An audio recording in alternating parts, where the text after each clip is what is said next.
programa de hoje é baseado na criação e na desconstrução de narrativas.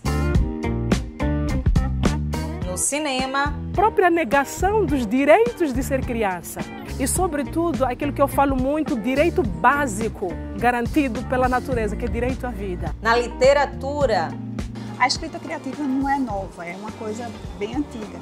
Só que cada vez ela vai agregando outras técnicas, várias técnicas, para dar esse subsídio, esse suporte para o escritor. Nas artes plásticas, Leonardo, enfim, cria a primeira criança, o primeiro desenho da criança na barriga de uma mãe. Pintou as mulheres da sua época, Nossas Senhoras. Sônia André é moçambicana. Ela conversou com a gente sobre sua militância na área rural de Moçambique e da luta contra o casamento infantil. Eu sou Mina, tenho 3 anos e você mãe. Lalaria,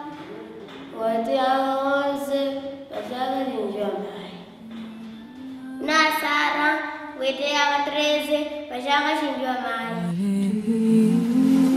O filme A Espera, ele, na verdade, ele narra o drama que muitas meninas passam, sobretudo nas zonas rurais, não muito visível nas capitais, que é de casamentos prematuros, casarem-se antes dos 15 anos, antes dos 18 anos. E elas se casando cedo, lógico que vão deixar de ser crianças da noite para o dia, que isso vai obrigar a automaticamente que ela abandone a escola, do ponto de vista da saúde, ela está propensa a N doenças, como as fístulas obstétricas, como a transmissão de doenças sexualmente transmissíveis, o HIV-Sida, enfim, a própria negação dos direitos de ser criança e, sobretudo, aquilo que eu falo muito, direito básico garantido pela natureza, que é direito à vida.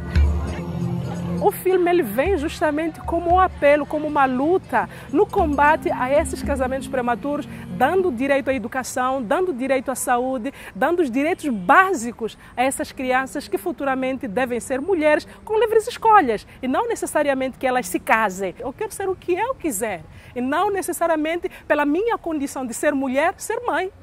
Não, por que eu não posso estudar? Por que eu não posso ser mãe futuramente, depois dos 18 anos? E se quiser ser mãe? Então é esse apelo, deixemos as crianças serem crianças, deixemos-las crescer e assim vai. Eu vou sempre de férias a Moçambique, então eu faço os meus trabalhos de pesquisas todos voltados a Moçambique. Eu aqui estou na universidade a estudar, claro, as minhas pesquisas, as minhas militâncias e lutas são todos voltados para com o meu povo. E essa é uma problemática do povo rural de Moçambique. Então o que fazer para isso? Vamos mudar o discurso. Porque existem vários discursos políticos escritos, livros escritos. Então, por que a arte não pode estar a favor dessa luta? E a arte, ela chega a qualquer pessoa, e ali, mesmo que ainda não entenda a linguagem, a língua veiculada no mundo artístico, só por colocar uma tela e passar, já é um chamado, já é um apelo. Então, é trazer outras linguagens para acrescentar naquilo que já está sendo feito em Moçambique, porque algo está sendo feito, políticas públicas estão lá, mas será que é suficiente? Eu como pessoa, eu me pergunto, será? Vamos mudar de linguagem? E aí o cinema vem para justamente trabalhar essa temática.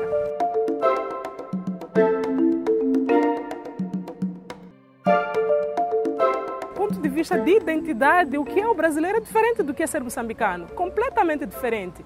O ser mulher em Moçambique é uma coisa, o ser mulher no Brasil é outra coisa. As demandas são outras, as lutas são outras, as necessidades são outras. Porém, não deixam de ser lutas de mulheres. E essas mulheres que procuram seu espaço na sociedade, que procuram seu espaço na academia, que procuram seu espaço em qualquer lugar.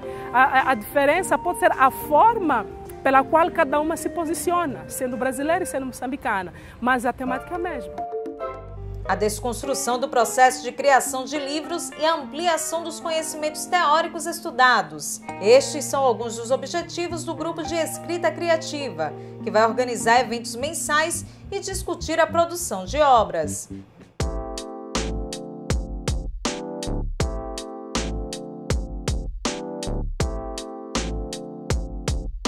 Os estudos em escrita criativa, eles nasceram justamente necessidade de compartilhar tudo o que eu estava aprendendo, tanto na época da Universidade Federal, que eu fiz o mestrado em Teoria da Literatura, quanto agora que eu estou fazendo doutorado em escrita criativa na PUC, no Rio Grande do Sul.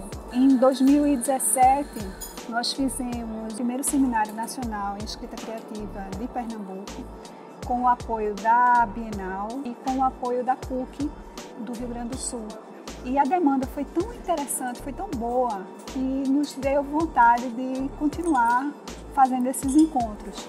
E nós propomos para a Livraria Cultura, ela ficou bem interessada, bastante interessada. E cada mês a gente vai trabalhar teóricos que tenham a ver com o tema, teóricos tanto da teoria da literatura, mas também de outras áreas de conhecimento, tais como filosofia, sociologia, psicanálise, semiótica e outras áreas de arte, por exemplo, cinema, o teatro, as artes plásticas, a fotografia. A gente vive um momento em que a questão da partilha do processo, da construção de algo, da poiesis, que é a ideia da obra se construindo, acontecendo, hoje ela virou um produto, inclusive, né?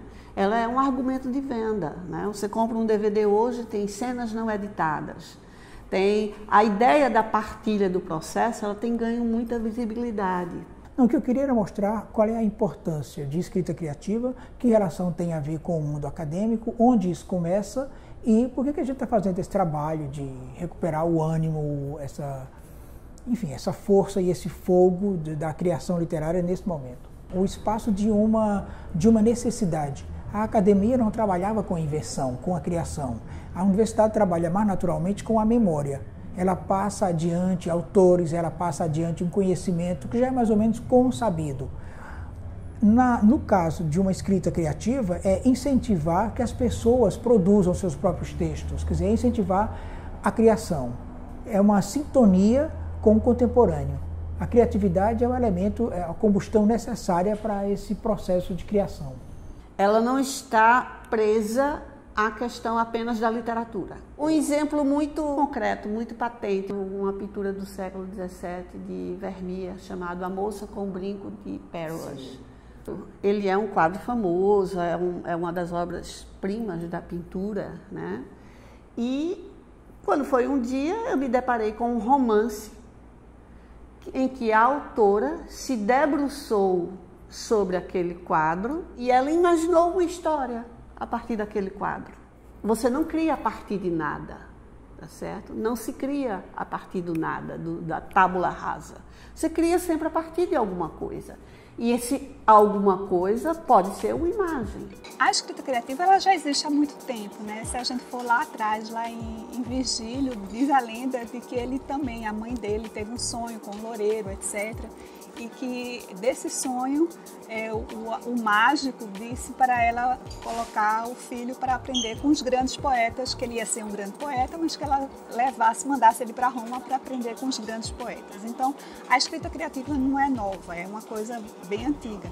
Só que cada vez ela vai agregando outras técnicas, né? Várias técnicas, para dar esse subsídio, esse suporte para o escritor. Que isso começa como um fenômeno cultural nos Estados Unidos. Em uma universidade de Ohio, por exemplo, é uma universidade onde começa com o John Gardner, que cria as primeiras oficinas. O Raymond Carver, que é um grande escritor americano, começou nessa oficina.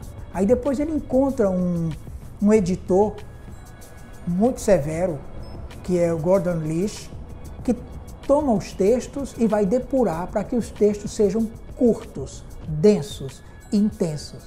Então isso marca as oficinas criativas no início. Já aqui no Brasil, só para mostrar como nós estamos também à frente, logo cedo, a Federal do Rio de Janeiro, com o Ciro, Ciro dos Anjos já faz uma oficina criativa. Aí depois dos anos 70, 75, a gente já tem aqui Afonso Romano de Santana trabalhando com escrita criativa, Silviane Santiago. Em Recife, nos anos 90. Aí nós já temos as oficinas de Carreu, do Sidney, e enfim, até as mais recentes da Noemi Jaffe, que é uma figura enorme, que também vai nessa mesma direção, que é democratizar a criação literária. Porque o nosso estereótipo é o escritor, então é alguém um pouco à parte, é uma espécie de iluminado que recebe a inspiração e trabalha, mas não, é mostrar que é um trabalho, que é sobretudo uma disciplina.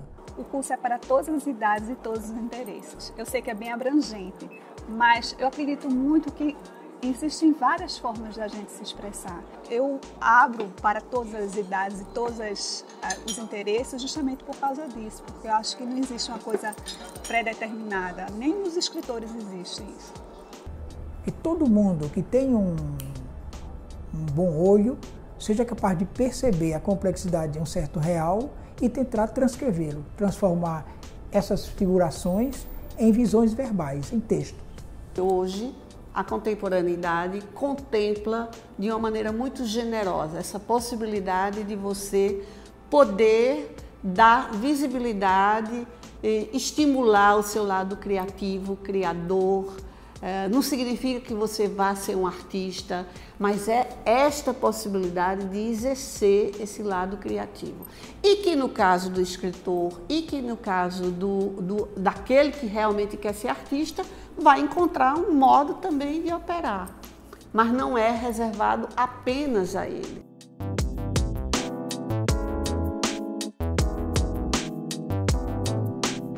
O Instituto de Cultura Brasil-Itália exibe 23 reproduções das pinturas e documentários sobre o artista e inventor italiano Leonardo da Vinci, que, como muitos líderes do humanismo renascentista, não viu uma divisão entre a ciência e a arte.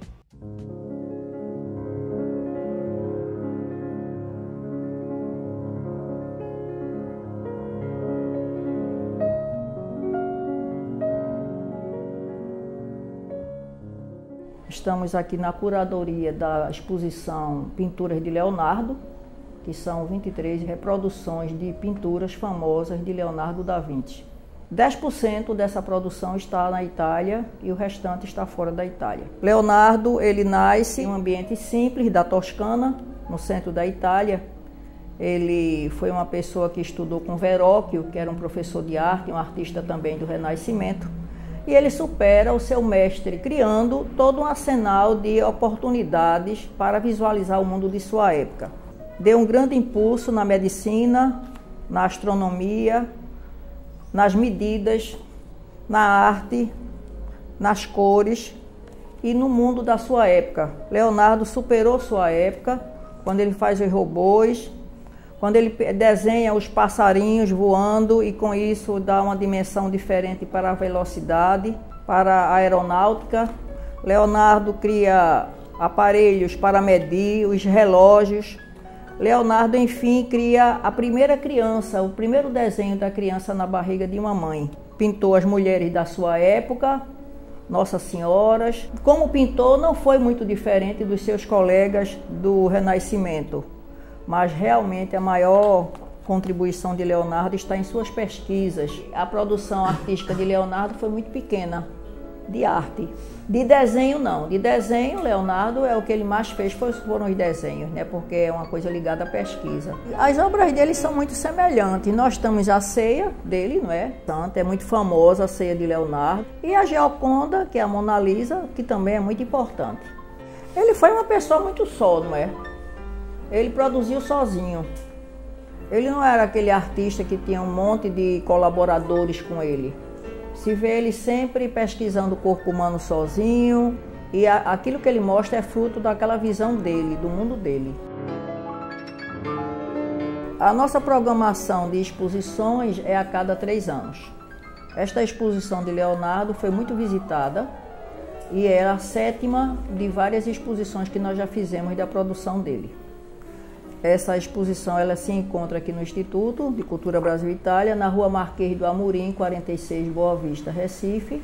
O horário de visitação é de terças a sábados, de terças a sextas, de 9 às 21h30 e sábado de 9 às 13h. A entrada é franca, não se paga nada.